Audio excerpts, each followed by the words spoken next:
പ്രവാചകനും ജനങ്ങളും ഒന്നടങ്കം നാട് വിട്ടു പോകാൻ പര്യാപ്തമാകുന്ന നിലയിലുള്ള പ്രയാസങ്ങൾ ഏൽപ്പിച്ചപ്പോൾ, ഒരുപാട് ബുദ്ധിമുട്ടുകൾ തരണം ചെയ്യേണ്ടി വന്നപ്പോൾ, ആ പോകുന്ന പോക്കിൽ ഇബ്രാഹിം നബി അലൈഹിസ്സലാത്തു വസ്സലാം ഒരു വാചകം പറഞ്ഞു. എന്താണ്?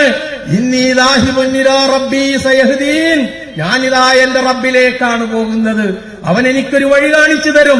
പ്രിയമുള്ളവരെ, ഇതല്ലേ നമുക്ക് മാതൃക, ഇതല്ലേ നമുക്ക് കരണീയമായിട്ടുള്ളത്. മടങ്ങാം അള്ളാഹുവിലേക്ക്, തിരിക്കാം മനസ്സുകളെ റബ്ബിന്റെ നേർക്ക്, വിജയിക്കാം, നേടിയെടുക്കാം വിജയങ്ങൾ. ഇതാണ് നമ്മുടെ മുമ്പിൽ ഉള്ള കാര്യം. മഹാനായ പ്രവാചകൻ മുഹമ്മദ് നബി സല്ലല്ലാഹു അലൈഹി വസല്ലമയും അബൂബക്കർ സിദ്ദീഖും സൗർ ഗുഹയിൽ ഒളിച്ചിരിക്കുമ്പോൾ പ്രവാചകന് എന്തെങ്കിലും പോറലേൽക്കുമോ എന്ന് ഭയപ്പെട്ടുകൊണ്ട്, കരഞ്ഞുകൊണ്ട്, വിഷമിച്ചുകൊണ്ട് റസൂലിനോട് ആ പ്രയാസം അല്ലാഹു അക്ബർ, അല്ലാഹു അക്ബർ, അല്ലാഹു അക്ബർ കബീറാ, അൽഹംദുലില്ലാഹി കസീറാ, ഫസുബ്ഹാനല്ലാഹി ബുക്റതൻ വഅസീലാ, അൽഹംദുലില്ലാഹി റബ്ബിൽ ആലമീൻ, നഹ്മദുഹു വനസ്തഈനുഹു വനുഅ്മിനു ബിഹി വനതവക്കലു അലൈഹി വനഊദു ബില്ലാഹി മിൻ ശുറൂരി അൻഫുസിനാ വമിൻ സയ്യിആതി അഅമാലിനാ മൻ യഹ്ദിഹില്ലാഹു ഫലാ മുضل ലഹു വമൻ യുضلിൽഹു ഫലൻ തജിദ ലഹു വലിയ്യൻ മുർശിദാ. اللهم صل على محمد وعلى آل محمد كما صليت على إبراهيم وعلى آل إبراهيم. اللهم بارك على محمد وعلى آل محمد كما باركت على إبراهيم وعلى آل إبراهيم في العالمين إنك حميد مجيد.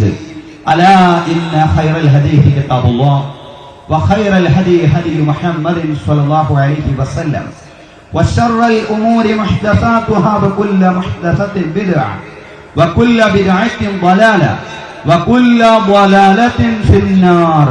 رب اشرح لي صدري ويسر لي أمري واحلل عقدة من لساني يفقهوا قولي. أيها الناس، أوصيكم وإياي أولا بتقوى الله. يا أيها الذين آمنوا اتقوا الله حق تقاته ولا تموتن إلا وأنتم مسلمون.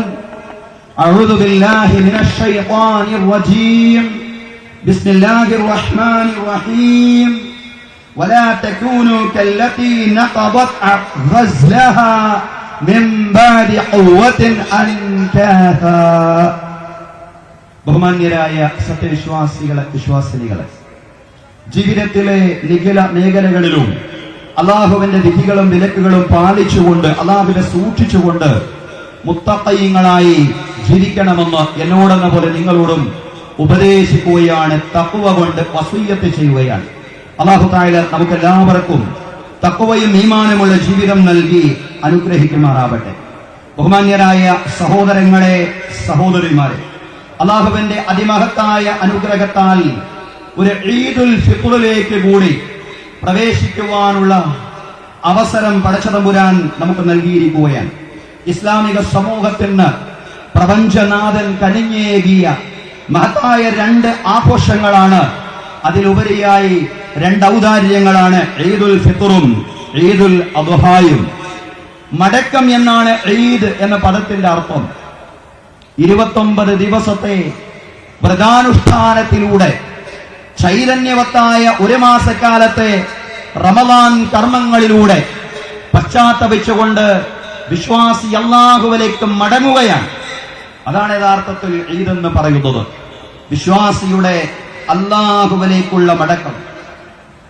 നാം മസ്ജിദുകളിലേക്കും ഈദ്ഗാഹുകളിലേക്കും ഈദ് നമസ്കാരം നിർവഹിക്കാൻ വേണ്ടി പോകുമ്പോൾ അല്ലാഹുവിന്റെ സമീപസ്ഥരായ മലക്കുകൾ നമ്മെ ആശീർവദിക്കുന്നുണ്ട്. മലക്കുകൾ നമ്മോട് പറയുന്നുണ്ട്, പടച്ചതമ്പുരാന്റെ പുരസ്കാരം നീ സ്വീകരിക്കുക. റബ്ബിന്റെ കൽപ്പന പ്രകാരം നീ പകൽ വേളകളിൽ നോമ്പെടുക്കുകയും രാത്രി നേരങ്ങളിൽ ദീർഘമായി നമസ്കരിക്കുകയും അല്ലാഹുവിന്റെ ഗ്രന്ഥം പാരായണം ചെയ്യുകയും ചെയ്തു.